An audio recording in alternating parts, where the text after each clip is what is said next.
Hello students, welcome to Shubhajit academy. আজকে আমাদের সঙ্গে আছে শুভদীপ কোলে। শুভদীপ, তোমার জার্নিটা আমাদের সঙ্গে শেয়ার করো, যে তোমার লাস্ট ইয়ার থেকে এবছরে পুরো ডিটেলস জার্নি। হ্যাঁ, তো স্যার আমার নাম হচ্ছে শুভদীপ কোলে।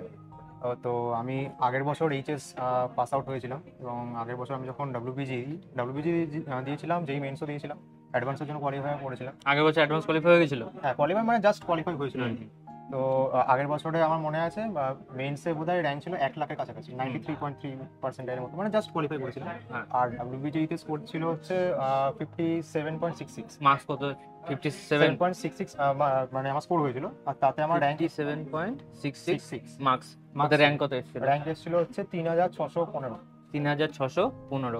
3000, সরি, 6315। 6315। তো এবছরে তোমার কতটা শিফট হয়েছে? তো এবছর আমি আবার ডাব্লিউবিজি দিই আর যেই মেনও দিই, কিন্তু তার আগে মানে বলতে চাই, মানে আমি একটা আর কি প্রাইভেট কলেজে আর কি ভর্তি হয়েছিলাম। তো তারপরে সেখানে ক্লাস করার পরে আর কি, মানে কিছু মানে পার্সোনাল প্রবলেম থাকার জন্য আমি ওই কলেজটা কি ছেড়ে দিই। তারপর আবার যখন তুমি ওই র্যাঙ্কে তো গভর্নমেন্ট পেয়ে যেতে, প্রাইভেটে কেন ঢুকলে? গভর্নমেন্ট পাচ্ছিলাম বলতে, মানে আমার অ্যাকচুয়ালি ইসি মানে ব্রাঞ্চ প্লাস কলকাতায় থাকার ইচ্ছা। হ্যাঁ, প্লাস কলকাতায় থাকার ইচ্ছা ছিল। তারপরে বলো, শেয়ারিং করো, তারপর কি তো হচ্ছে? তারপর যখন মোটামুটি নভেম্বর ডিসেম্বর মাস, তখন ডিসাইড করি যে না, কলেজ ছেড়ে দেবো, দিয়ে আবার প্রিপারেশন নেবো। তো সেই টাইমে প্রিপারেশন নিই। তারপরে মেন্সের পরীক্ষা দিয়েছিলাম। মেন্স তো জানুয়ারিতে, ওখানে এমন কিছু ভালো হয়নি। ফার্স্ট অ্যাটেম্পটে এমন কিছু ভালো হয়নি। তারপরে আমার সঙ্গে দেখা, তারপরে আপনার সাথে দেখা হয়েছিল ওই জানুয়ারি মাসের এন্ডে। ঠিক আছে, তো আমি ফেব্রুয়ারি মার্চ এপ্রিল এই 3 মাস ভালো করে পড়েছো। ডব্লিউবিজি এর জন্য ভালো লেভেলের পড়েছো। তখন কি ডব্লিউবিজি প্ল্যানিং ছিল না অ্যাটেম্পট 2 ছিল? যেই মেন তখন অ্যাটেম্পট 2 ছিল, কিন্তু মেন ফোকাস ছিল ডব্লিউবিজি। ঠিক আছে, মানে ডব্লিউবিজি এটা থেকে আর কি, মানে ইয়েটা কি ফোকাস করেছেন যে যেহেতু যাও। তো তারপরে পরীক্ষা দিই আর মার্কস এসেছে হচ্ছে আমার 105.58, আর তাতে র্যাঙ্ক হয়েছে হচ্ছে 1194। 1194 টোটাল। 1194 র্যাঙ্ক এসেছে, টোটাল 105। ম্যাথমেটিক্সে বেশি এসেছিল, 57.75। আমার বেশি স্ট্রং ছিল আর ফিজিক্সটা স্ট্রং ছিল, কিন্তু কেমিস্ট্রিতে আমি একদমই কখনো ভালো ছিলাম না। তোমার নাম সৌম্যদীপ কোলে, 10 নম্বরে আছে।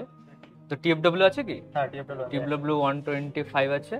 তো এখানে বাকি স্টুডেন্টদের সবাই দেখতে পাচ্ছ। তো 123 তে তোমার টিএফডব্লিউ এর জন্য বেটার ভালো কিছু পেয়ে যাবে। তো কি প্ল্যানিং আছে? কোন ডিপার্টমেন্ট হলে তুমি? এনআইটি তে কি আছে?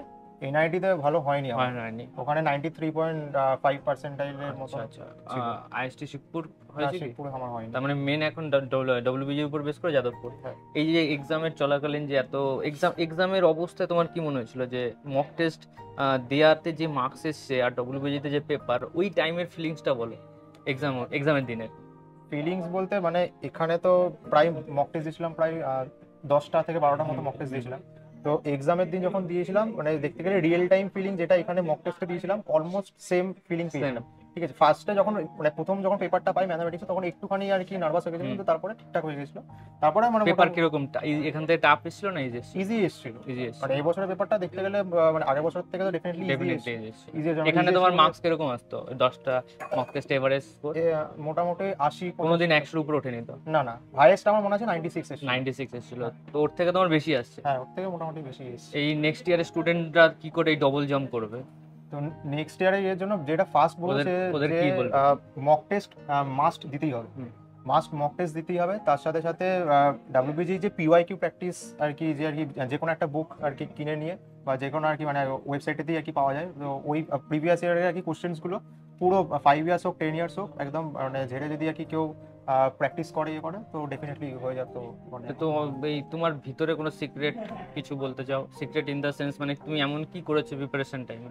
আমার এমন কিছু প্রিপারেশনে হয়নি, কারণ এক তো কম টাইম পেয়েছিলাম, প্রায় বেশি কিছু ভাবার ছিল না। আমার বেশি কিছু ভাবার আর কি দিনও ছিল না, প্রায় 4-5 মাস গিয়েছিল, আর অপশনও ছিল না। তো তখন একটাই জিনিস ছিল যে আমাকে যাদবপুরে যেতে হবে, আর তার জন্য সিঙ্গেল গোল একটাই ছিল, আর কোনো মানে কোনো সেকেন্ডারি এরকম জেইমিন ফেইমিন সব না। তার জন্য একটা তোমার একটা ফোকাস ছিল যে আমাকে করতেই হবে, তাছাড়া আর কোনো অপশন নেই। তো ওটাই বলবো যে না, শুধুমাত্র মক টেস্ট আর যে স্যার আর কি যেভাবে আর কি পড়াচ্ছেন, স্যার তো অফলাইনে তো স্যার পড়ান ডেফিনেটলি অনেক খুব ভালোভাবে আর কি পড়ান ডিটেইলসে। আমিও একটা অফলাইন স্টুডেন্টদের সঙ্গে তোমার 2-3টা মানে কয়েকটা ক্লাস লাস্টের দিকে কয়েকটা ক্লাস আমার যেহেতু কেমিস্ট্রিটা একটু উইক ছিল, স্যার আমাকে বলেছিলেন আর কি যে এসে ক্লাস করে যেতে। তো কিছু ক্লাসেস আর কি আমি করেছিলাম। তো অবভিয়াসলি আমার ডেফিনেটলি মানে আমার তো খুবই মানে হেল্প হয়েছে, কারণ ওই সাবজেক্টটা খুবই উইক ছিল। তো স্যার আমাকে ওটাতে বলেছিল যে না, এটা একটুখানি পুশ যদি। কেমিস্ট্রিতে কত এসেছে এবার? কেমিস্ট্রিতে বোধহয় 18 এরকম, 18 মতো, আর ফিজিক্সে 30 মতো, আর ম্যাথসে 57%। কেমিস্ট্রিতে তোলাটা ইজি স্কোর। কেমিস্ট্রিতে অবভিয়াসলি ইজি, কিন্তু যেহেতু আমি কখনো অ্যাকচুয়ালি মানে ভালো ছিলাম না, আমার এটা মনে আছে যে 18-19 এটাই অনেক, নালে জিরো আসতো। হ্যাঁ, কারণ আমি যখন মানে মেইনসে যখন ফার্স্ট অ্যাটেম্প দিয়েছিলাম তখন আমার মনে আছে কেমিস্ট্রি একটা কোশ্চেনও করতে পারি, একদম জিরো পেয়েছিলাম। ঠিক আছে, মানে এতটাই সিচুয়েশন খারাপ ছিল। তো সেখান থেকে এটাই আমার কাছে তো অনেক। ডিপার্টমেন্ট কি আশা করছো? ডিপার্টমেন্ট আই গেস মেকানিক্যাল, না হলে কেমিক্যাল। মেকানিক্যাল হয়ে যেতে পারে, টিএফডব্লিউ আছে। ঠিক আছে, অল দ্য বেস্ট, দেখা যাক, ডিপার্টমেন্ট হলে জানাবে। Thank you sir. হ্যাঁ, bye. Hello dear students, welcome to Shubhajit academy. তো ডব্লিউবিজি খুব সুন্দর রেজাল্ট হয়েছে আমাদের ইনস্টিটিউট থেকে। তো আমাদের রেজাল্টের আমরা ডিটেলস অ্যানালাইজ করছি। তো তোমরা দেখতে পাচ্ছ লেফটে র্যাঙ্ক ভার্সেস মার্কস আছে। তো তোমরা 423, 602, 630, 714, 733, 782, 873, 974, অলমোস্ট আন্ডার 1000 9জন আছে। তো 28 স্টুডেন্ট আছে যারা যাদবপুর পাওয়ার মতো আছে। বাকি স্টুডেন্টরাও যাদবপুর পেয়ে যাবে যদি তাদের কোটা থাকে। অলমোস্ট 30 স্টুডেন্ট উইদাউট কোটা যাদবপুর পেয়ে যাবে, আর কোটা নিয়ে অলমোস্ট 35 প্লাস ওবিসি এবি নিয়ে 40 স্টুডেন্ট হয়ে যাবে।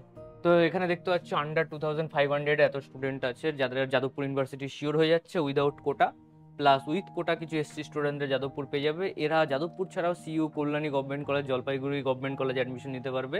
আর 9500 র্যাঙ্কের উপর নিচে যারা আছে তারা আদার গভর্নমেন্ট কলেজে অ্যাডমিশন নেবে। আর কোটা স্টুডেন্টগুলো যাদের কোটা আছে এসসি, তারা কিন্তু যাদবপুরে অ্যাডমিশন হতে পারবে। তো তোমরা দেখতেই পাচ্ছ, তোমরা পড়াশোনা করো, অল দ্য বেস্ট।